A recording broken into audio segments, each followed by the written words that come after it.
आज हम storage classes के बारे में देखेंगे।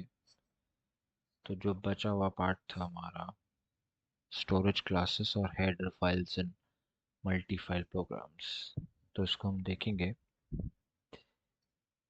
तो देखते हैं, चलिए। स्टोरेज क्लासेस स्टोरेज क्लासेस तो स्टोरेज क्लासेस सी के अंदर क्या होता है अगर हम समझें, तो basically it defines variable life time. Life time का मतलब होता है कि वेरिएबल कब तक चलेगा। तो अगर कोड अगर लेट्स से रन हो रहा है 5 सेकंड या लेट्स से 1 सेकंड, तो जो वेरिएबल है वो कब तक चलेगा, दैट इज लाइफ टाइम। तो हाउ मच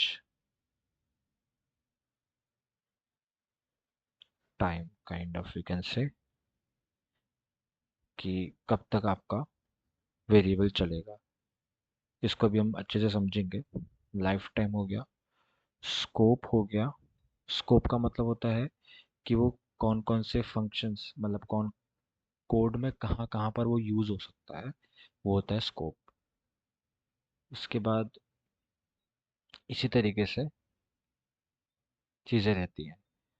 तो बेसिकली स्टोरेज क्लासेस क्या है? स्टोरेज क्लासेस एक तरीके से प्रॉपर्टी आप समझ लीजिए जो वेरिएबल की लाइफ टाइम को, वेरिएबल की स्कोप को डिसाइड करता है। तो अगर हम इन सिंपल टर्म्स कहें तो it controls variable behaviour. Variable के बिहेवियर को ही कंट्रोल करता है अगर हम सिंपल टर्म्स में कहें तो। हाँ, इसमें एक और चीज़ आती है, इसमें आता है स्टोरेज का, कि बेसिकली जो आपका वेरिएबल है वो मेमोरी में कहाँ पे स्टोर होगा, ये भी हम कंट्रोल कर सकते हैं यूजिंग स्टोरेज क्लासेस। तो स्टोरेज क्लासेस हमें फ्लेक्सिबिलिटी देता है कि अगर हम उससे मेमोरी में कहीं और स्टोर करना चाहते हैं वो हम कर सकते हैं। हम ये भी डिसाइड कर सकते हैं कि हम अपने वेरिएबल की लाइफ टाइम, मतलब वेरिएबल हमारा कब तक रन होगा, कब तक यूज़ हो सकता है, वो भी हम डिसाइड कर सकते हैं यूजिंग स्टोरेज क्लासेस। हम ये भी डिसाइड कर सकते हैं कि जो हमारा वेरिएबल है वो कहाँ कहाँ पर कोड में यूज़ हो सकता है। तो ये सारी चीज़ें हम कंट्रोल कर सकते हैं यूजिंग स्टोरेज क्लासेस। अब अगर हम बात करें स्टोरेज क्लासेस इन सी की, तो स्टोरेज क्लासेस इन सी मतलब हमारे पास 4 टाइप के स्टोरेज क्लासेस होते हैं सी के अंदर। पहला तो है हमारा ऑटो, दूसरा है हमारा एक्सटर्न, तीसरा है हमारा रजिस्टर, एंड चौथा है हमारा स्टैटिक। तो बेसिकली जैसे ऑटो है, तो ये ऑटो तो डिफ़ॉल्ट रहता है। डिफ़ॉल्ट मतलब जब भी आप सी में वेरिएबल बनाते हैं तो ऑटोमेटिकली उसको ऑटो स्टोरेज क्लास में वो पहले से चला जाता है। तो जितने भी वेरिएबल्स हम बाय डिफ़ॉल्ट बनाते हैं सी लैंग्वेज के अंदर, वो सारे के सारे वेरिएबल्स ऑटो स्टोरेज क्लासेस के अंदर आते हैं। और अगर आपको स्पेसिफिकली दूसरी स्टोरेज क्लासेस यूज़ करनी है तो उसके लिए एक अलग सिंटेक्स आपको यूज़ करना पड़ेगा जब भी आप वेरिएबल क्रिएट करेंगे। तो हम अभी आगे देखेंगे। तो पहले हम इनकी प्रॉपर्टीज़ जान लेते हैं कि हर एक स्टोरेज क्लास की क्या क्या प्रॉपर्टी है। तो सबसे पहले हम बात करते हैं कि ऑटो की क्या प्रॉपर्टीज़ हैं।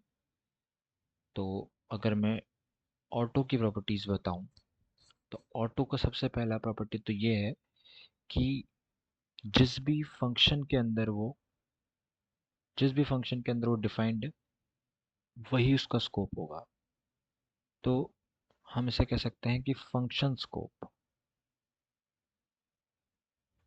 मीन्स कि जिस भी फंक्शन के अंदर वो वेरिएबल डिफाइंड होगा वो केवल उसी फंक्शन के अंदर एक्सेसिबल होगा। तो अगर इसका एग्जांपल मैं बताऊं तो कुछ इस टाइप से आप समझ सकते हैं कि अगर आपका इस टाइप से एक फंक्शन है और आपने यहाँ पे एक वेरिएबल डिफाइन किया नम नाम का, और इसमें आपने इसमें 2 स्टोर कर दिया, और अब आप इसके बाहर इसको जो है यूज़ करना चाह रहे हैं यहाँ पे,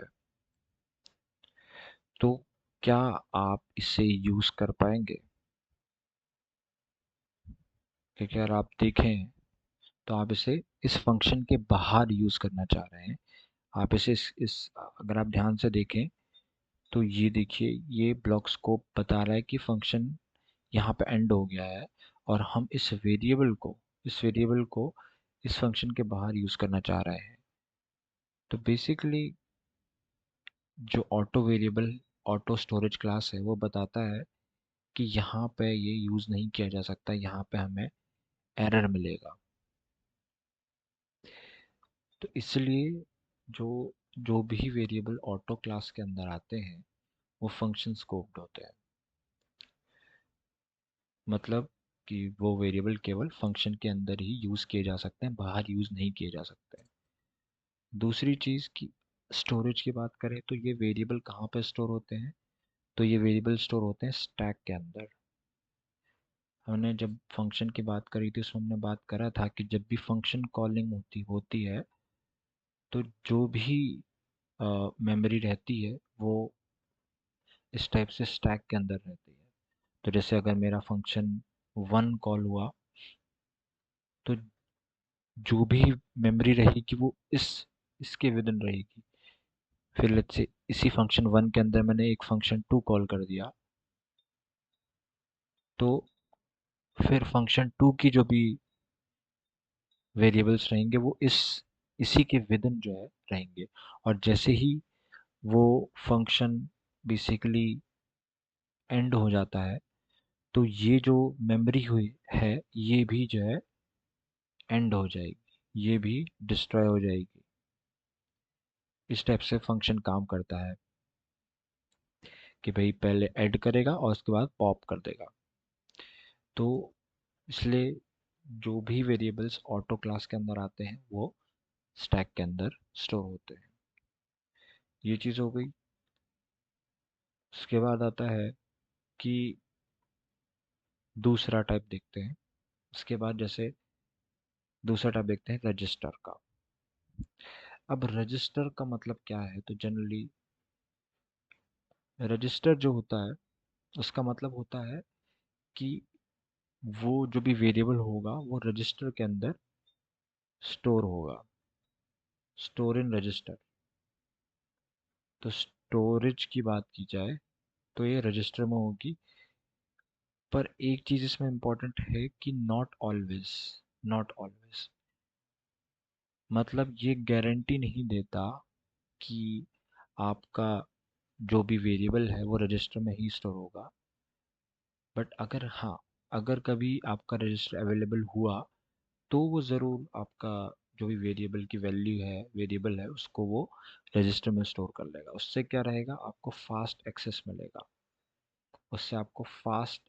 मिलेगा। आप उसे बहुत जल्दी एक्सेस कर पाएंगे क्योंकि रजिस्टर सबसे फास्ट होते हैं। ओके, उसके बाद देखते हैं नेक्स्ट जो कि है स्टैटिक। अब स्टैटिक की बात की जाए तो जैसे मैंने अभी बताया था, ऊपर फंक्शन का बताया था यहाँ पर कि जब भी फंक्शन कॉल होता है तो एक नया स्टैक बनता है। यहाँ पे देखिए कि जब भी एक फंक्शन कॉल होता है तो एक नया स्टैक बनता है, जैसे ये बना और ये स्टैक बना। अब जैसे ये फंक्शन एंड हो जाएगा तो ये स्टैक क्या होगा, ये स्टैक डिस्ट्रॉय हो जाएगा और वो स्टैक खत्म हो जाएगा। तो उसके अंदर जो भी वेरिएबल्स, जो भी चीज़ें स्टोर है वो भी एंड हो जाएंगी। ओके, तो इसलिए हमें स्टैटिक की वहाँ पे ज़रूरत पड़ती है। तो बेसिकली स्टैटिक क्या करता है, स्टैटिक कहता है कि अगर आपके फंक्शन में कोई भी ऐसा वेरिएबल है जो आपको फंक्शन के एंड होने के बाद भी यूज़ करना है, तो आप स्टैटिक का यूज़ कर सकते हैं। तो इसमें जो भी वेरिएबल है, variable retain even after function call, even after function end, उसके बाद भी वो रिटेन करता है। कहने का मतलब ये है कि जैसे कि इसका एग्जांपल मैंने यहाँ पे दिया है कि अगर आपका कुछ स्टेप से है, और ये जनरली इसका सिंटेक्स है, तो आपने कुछ स्टेप से लिखा, ए इक्वल्स टू 2 स्टेप से आपने लिखा, और आप यहाँ पे let's say A plus plus कर रहे हैं, ओके, और आप इसे यहाँ पे प्रिंट एफ कर रहे हैं स्टेप से। तो अब जैसे आपने मान लीजिए एक बार आपने फंक्शन कॉल किया, फिर आपने एक और बार फंक्शन कॉल किया इसको, तो आपके हिसाब से यहाँ पे आंसर क्या आना चाहिए? तो बेसिकली जो आंसर आएगा, जैसे पहली बार जब फंक्शन कॉल हुआ तो a2 है, पहली बार फंक्शन कॉल हो तो a2 है, फिर a प्लस प्लस होगा और यहाँ पे आ जाएगा। इसका मतलब है पहले में तो यहाँ पर प्रिंट क्या होगा, प्रिंट होगा यहाँ पे 3, a की वैल्यू क्या हो गई है, 3 हो गई है। अब क्योंकि ये स्टैटिक लगा हुआ है, ये स्टैटिक लगा हुआ है, इसकी वजह से क्या होगा, इसकी वजह से इसकी वैल्यू रिटेन रहेगी, क्योंकि देखिए यहाँ पर तो फंक्शन का काम खत्म हो गया है, तो एक की वैल्यू भी डिस्ट्रॉय हो जानी चाहिए थी। अगर मैं स्टैटिक नहीं लगाता, अगर मैं स्टैटिक नहीं लगाता तो यहाँ पर आंसर क्या आता, यहाँ पर भी 3 ही आता, इधर भी 3 ही आता, अगर यहाँ पर भी 3 ही आता, अगर मैं स्टैटिक नहीं लगाता तो। पर क्योंकि मैंने यहाँ पर स्टैटिक लगाया है, इस वजह से इसकी वैल्यू क्या है, इसकी वैल्यू फंक्शन के एंड होने के बाद भी रिटेन रहेगी। और जैसे कि हमने अभी देखा कि यहाँ पे इसकी वैल्यू क्या है, इसकी वैल्यू है 3। तो अब ये स्टेटमेंट नहीं चलेगी, क्योंकि यहाँ पे ऑलरेडी इसकी वैल्यू रिटेन हो जाएगी, क्योंकि 3 है, और वो डायरेक्टली यहाँ पे आएगा। तो a प्लस प्लस करेगा मतलब 3 प्लस 1 4 करेगा, उसको प्रिंट कर देगा। तो यहाँ पे जो आंसर आएगा दैट इज 4। तो पहले में प्रिंट करेगा 3, दूसरे में प्रिंट करेगा 4। तो इस टाइप से आपका जो स्टैटिक स्टोरेज क्लास के अंदर जो भी वेरिएबल आता है, उसकी वैल्यू फंक्शन के एंड होने के बाद भी प्रिजर्व्ड रहती है। ओके, अब नेक्स्ट स्टोरेज क्लास की बात करते हैं, जो कि है हमारा एक्सटर्न। एक्सटर्न की बात करते हैं।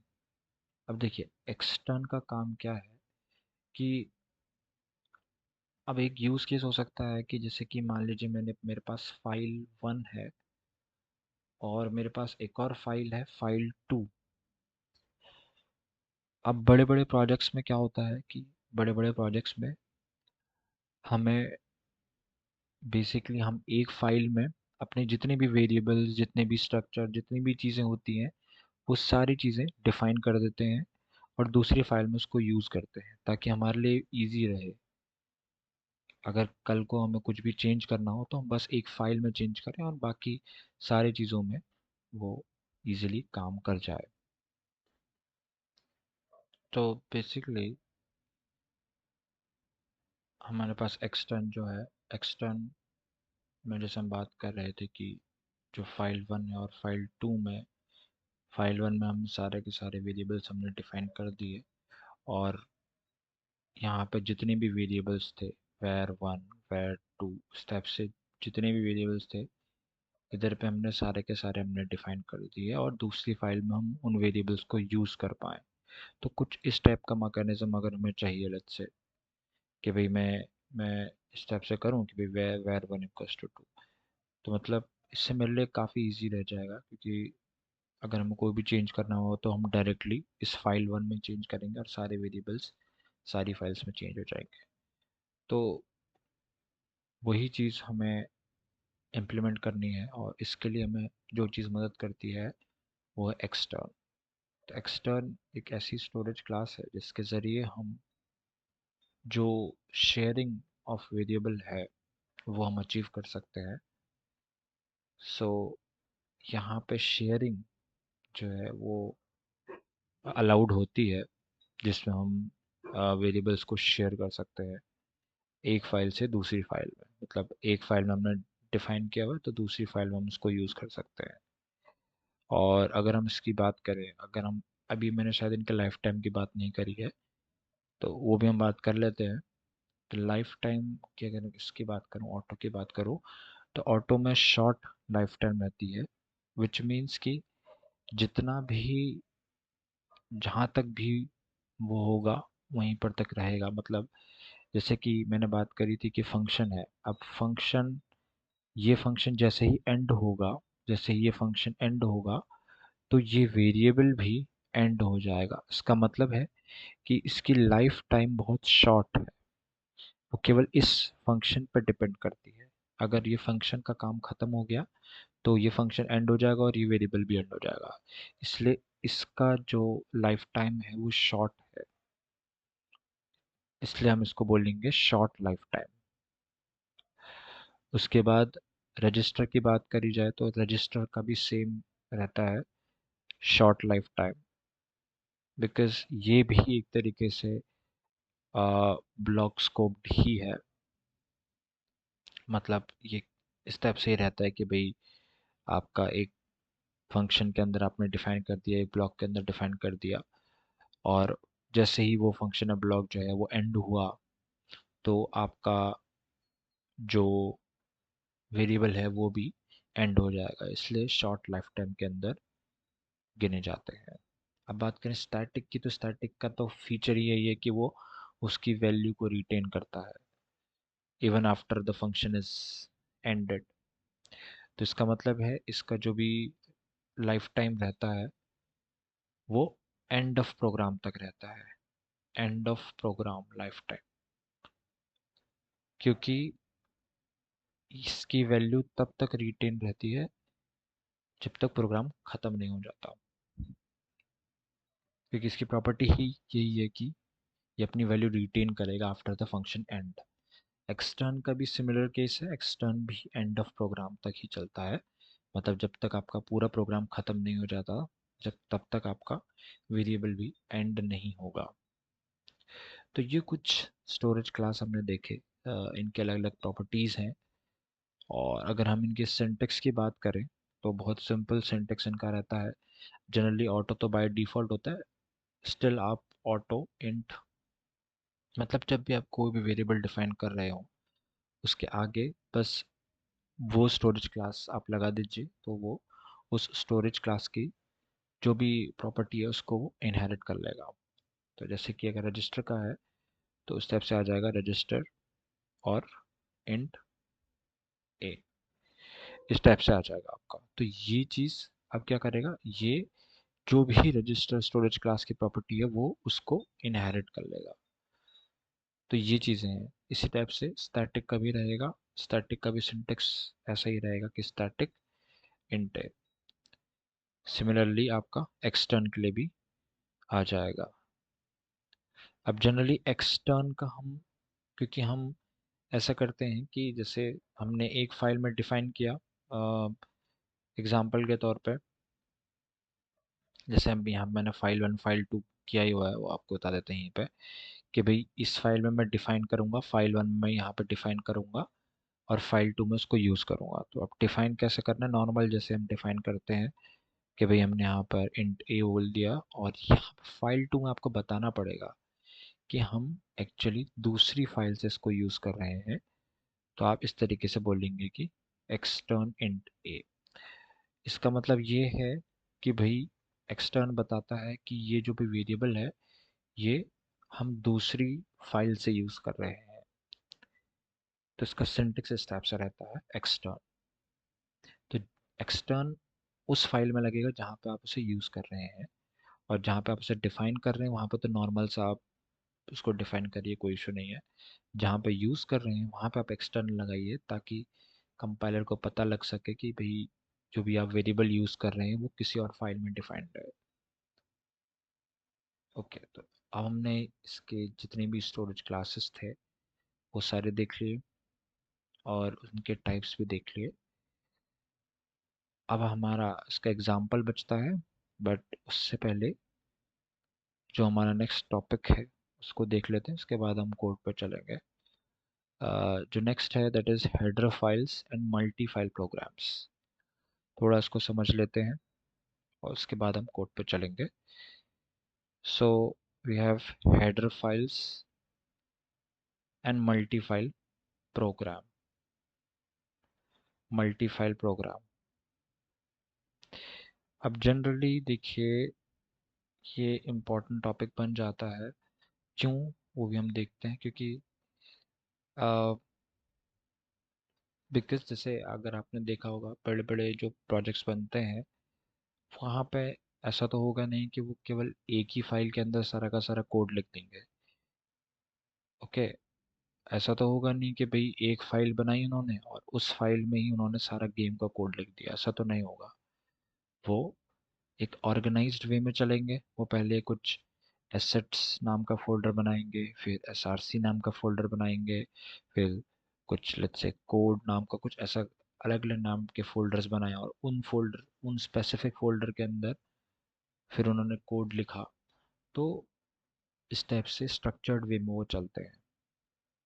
ओके, तो इसलिए वहाँ पे इम्पोर्टेंस आ जाती है मल्टी फाइल प्रोग्राम की, कि आपका एक जो प्रोजेक्ट है वो मल्टीपल फाइल से मिल के बना है, वो सिंगल फाइल में नहीं है। और उसका सबसे अच्छा एग्जांपल है एक गेम। एक गेम, तो गेम का जो प्रोजेक्ट होता है इट्स नॉट कि भाई वो केवल एक कोड है। वो वो मल्टीपल फाइल्स का एक कलेक्शन होता है। उसमें मल्टीपल फाइल्स होती हैं, और उन जब सारी की सारी फाइल्स को हम कंपाइल करते हैं तब जाके हमारा पूरा एक गेम बनता है, या हमारा एक गेम का कोड बनता है। तो वहाँ पर इम्पोर्टेंस आ जाती है मल्टी फाइल प्रोग्राम की। तो वहाँ हमें समझना पड़ेगा कि भाई कैसे मल्टीपल फाइल्स को हम एग्जीक्यूट करते हैं ताकि वो एक सिंगल काम कर सके। और उसी पे आता है इम्पोर्टेंट कॉन्सेप्ट जो कि बेस है सी लैंग्वेज का, विच इज़ हेडर फाइल्स। तो चलिए इसको देखते हैं।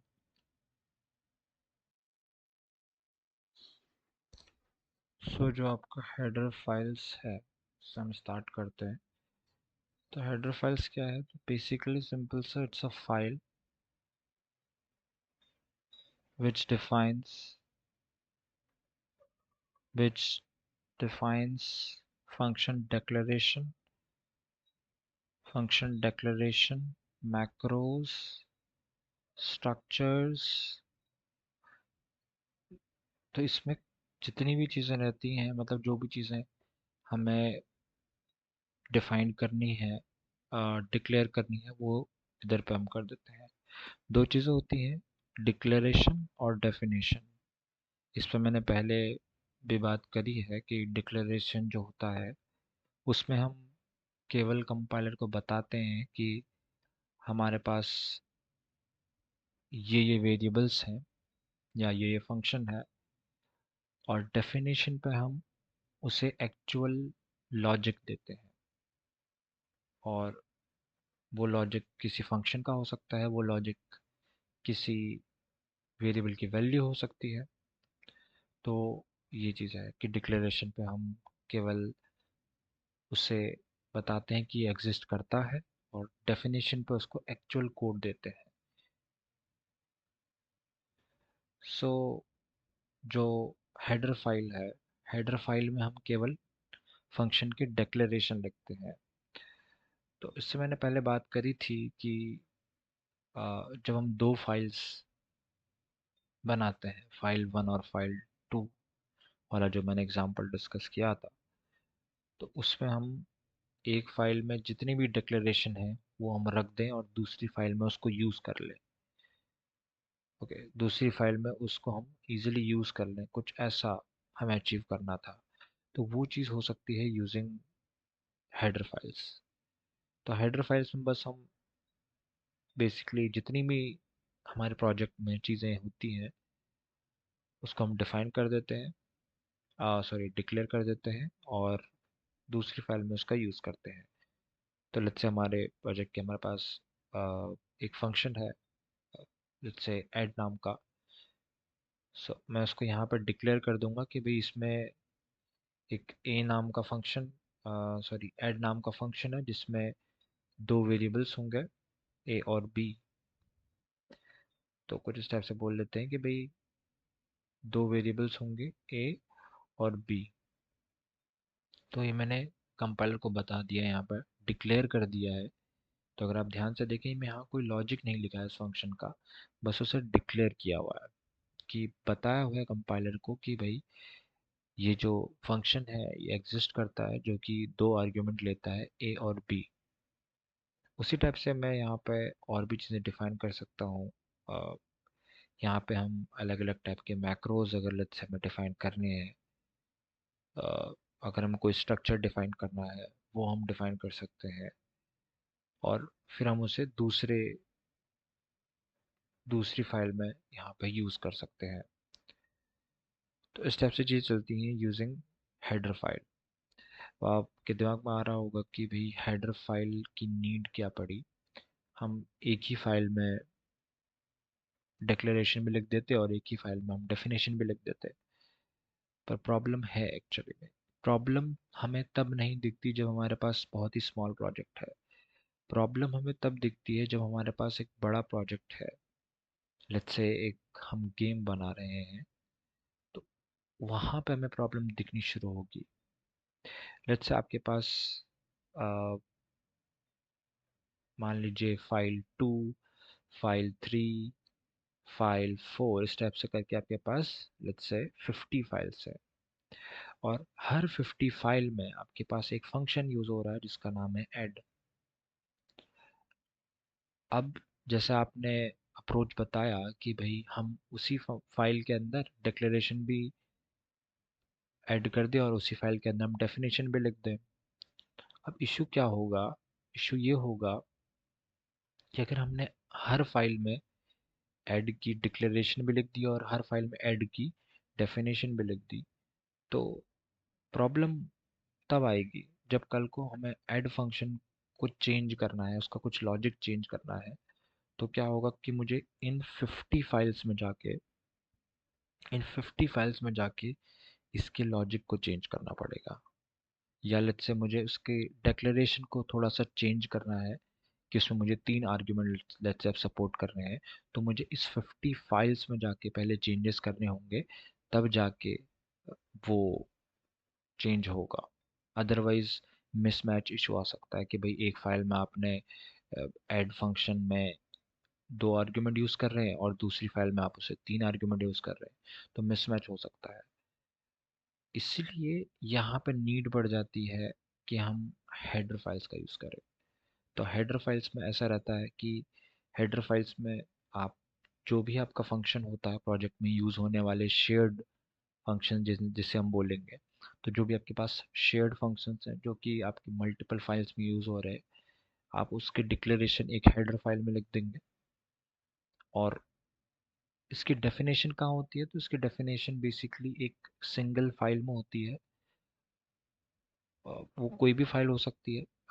लेट्स से मैं कैल्क डॉट सी मैंने एक फाइल बना दी और उसके अंदर सिंपल सा अपना पहले तो जो भी हेडर है उसको इंक्लूड कर लिया, ताकि एटलीस्ट पता लग सके कि वो इसी हेडर का पार्ट है। और फिर वहाँ पे मैं इस टाइप से ऐड फंक्शन जो भी है उसको, उसका जो भी डेफिनेशन है वो मैं यहाँ पर लिख दूंगा। इस टाइप से हम यहाँ पे उसका डेफिनेशन लिख देंगे।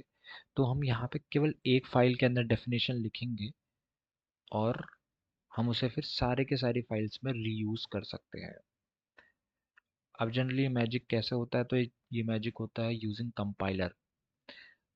तो जब भी हम कंपाइल करते हैं, तो कंपाइलेशन के वक्त हमें बेसिकली वो फाइल भी देनी होती है जो कि आपकी सोर्स, जिस फाइल में आपका डेफिनेशन है। तो अगर आपका से आपका जो भी हेडर फाइल है, आपका हेडर फाइल का जो भी डेफिनेशन है जिस भी इसमें है आप उसको भी देंगे, और जो आपकी मेन फाइल में जिस फाइल में आप उस फंक्शन को यूज़ कर रहे हैं, लेट्स से इसको मैं बोल देता हूँ जिसमें उसको यूज़ कर रहा हूँ, that is main dot C. तो उस फाइल को भी आप देंगे जिसमें उस फंक्शन को आप यूज़ कर रहे हैं। और फिर एक आप एक बेसिकली एक फाइनल फाइल बनाएंगे इस टाइप से। तो जब आप ऐसा करते हैं तो आप यहाँ पे दो फाइल्स दे रहे हैं, तो अब कंपाइलर ऑटोमेटिकली देखेगा कि ओके आप हेडर फाइल यूज़ कर रहे हैं और उस पर आपने एक डेफिनेशन भी लिखी हुई है ऐड की, तो वो ऑटोमेटिकली जहाँ पर भी आपका जिस भी फाइल में यूज़ हो रहा होगा वो सारी फाइल्स में उस ऐड की डेफिनेशन को जो है रख देगा। जनरली वो लिंकिंग करता है इन द सेंस, मतलब उसकी मेमोरी को पॉइंट करता है। तो जब भी यहाँ पे ऐड होता है ये मेन डॉट सी में कॉल होता है, तो जनरली वो मेमोरी में एक पॉइंटर को कॉल करता है। तो पॉइंटर उसे मिलता है, मतलब पॉइंटर क्या होता है, पॉइंटर जनरली उस फंक्शन का एड्रेस होता है जिस एड्रेस पे वो फंक्शन स्टोर्ड होता है। तो वो फिर वहाँ से लेके आता है और उसको कॉल करता है। तो कुछ स्टेप से प्रोसेस रहता है हेडर फाइल का। तो हेडर फाइल के ज़रिए जो मल्टी फाइल प्रोग्राम वाली चीज़ है, जैसे मैंने बात करी थी कि भाई हम मल्टीपल फाइल्स में फंक्शंस को यूज़ कर पाएँ, तो वो हेडर फाइल्स की मदद से पॉसिबल हो पाता है। इसलिए उसका मैंने पूरा बता दिया कि भाई कैसे हमें उसे यूज़ करना है। तो अगर आपको कोई भी फंक्शन रीयूज़ करना है लेट्स से, तो आप पहले तो हेडर फाइल बनाएंगे उसका, उसके बाद एक डेफिनेशन फाइल बनाएंगे और उसमें उसकी डेफिनेशन लिख देंगे एक फाइल के अंदर, और मल्टीपल फाइल्स में फिर आप उसको यूज़ कर सकते हैं, उस फंक्शन को यूज़ कर सकते हैं। बस आपको उस हेडर फाइल को इंक्लूड करना है और जो भी फंक्शन है आपका उसको कॉल कर देना है। तो इजीली आपका वो मल्टी फाइल प्रोग्राम बन जाएगा और आप मल्टीपल फाइल्स में फंक्शन को रीयूज़ कर सकते हैं। एक और चीज़ कि जो हेडर फाइल्स होती है उसका जो एक्सटेंशन होता है दैट इज़ डॉट एच। और हेडर फाइल्स एक और चीज़ आती है कि दो टाइप के जनरली होते हैं header files. One is standard header file और वन इज़ नॉन स्टैंडर्ड। तो जनरली आपने जब भी कोड देखा होगा तो कोड में आपने देखा होगा कि कुछ स्टेप से लिखा रहता है, हम बोलते हैं हैश इंक्लूड, और इस टाइप से एंगुलर ब्रैकेट्स में लिखते हैं stdio.h। तो जब ये एंगुलर ब्रैकेट्स में हम लिख रहे हैं या एंगुलर ब्रैकेट्स में लिख रहे हैं तो ये जनरली क्या होता है, स्टैंडर्ड हेडर फाइल्स होती हैं। स्टैंडर्ड हेडर फाइल मतलब होता है जो सी के साथ इनबिल्ट आई है, जो सी लैंग्वेज के साथ इनबिल्ट आई है या उसके सिस्टम डायरेक्टरी में है। और नॉन स्टैंडर्ड फाइल है जो हमने बनाई है, जो कस्टम मेड है। तो इसलिए जो कस्टम मेड हेडर फाइल्स होती हैं उसके लिए सिंटैक्स होता है कि आप इन्वर्टेड कॉमास में लिखेंगे उसको। तो जो भी आपकी हेडर फाइल है आप इस तरीके से लिखेंगे और डॉट एच लगा देंगे इस टाइप से। तो आप उसे इस टाइप से इंक्लूड करते हैं। तो स्टैंडर्ड वाली हेडर फाइल को तो आप एंगुलर ब्रैकेट के साथ इंक्लूड करेंगे, और जो नॉन स्टैंडर्ड हेडर फाइल्स हैं उसको आप जो है इन्वर्टेड कॉमा के साथ इंक्लूड करने वाले हैं। तो ये चीज़ आ गई हमारे पास header files multi file program. तो हमने जो है स्टोरेज क्लासेस देख ली और हमने देख लिया header files in multi file program. अब जो हमारा बचा है दैट इज़ इसका कोड वाला पार्ट बचा है जो कि हम नेक्स्ट में देखेंगे। चलिए, थैंक यू।